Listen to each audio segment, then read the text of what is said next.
প্রাধান্যই অব্যয় ইংরেজিতে যাকে বলা হয় প্রিপজিশনস। তো প্রিপজিশনস এর সংজ্ঞা হচ্ছে যে যে শব্দ কোনো নাউন অথবা প্রোনাউনের আগে বসে সেন্টেন্সের অন্য শব্দের সাথে সম্বন্ধ প্রকাশ করে তাকে প্রিপজিশন বলা হয়।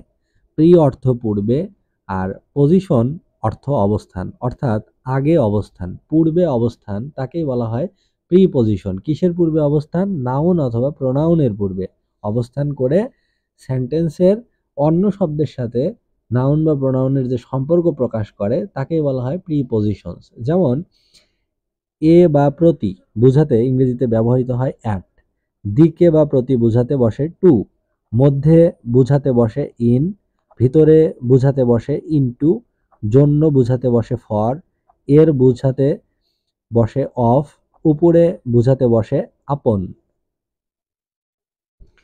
চারদিকের ইংরেজি অ্যাবাউট, সাথে বা সঙ্গের ইংরেজি উইথ, দ্বারার ইংরেজি বাই, পরের ইংরেজি আফটার, নিম্নের ইংরেজি বিলো, পাশের ইংরেজি বিসাইড, উপর দিয়ের ইংরেজি ওভার, দুইয়ের মধ্যে বোঝাতে বসে বিটুইন, উপরে বোঝাতে বসে অ্যাবভ, পূর্বে বোঝাতে বসে বিফোর, থেকে বা হতে ইংরেজি হলো ফ্রম, থেকে বা যেহেতুর ইংরেজি হলো সিন্স,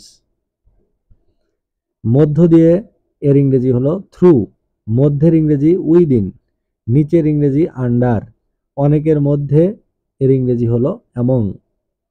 তো এই ওয়ার্ডগুলো পড়া হলো অক্সফোর্ড পকেট ওয়ার্ড বুক এই বইটি থেকে।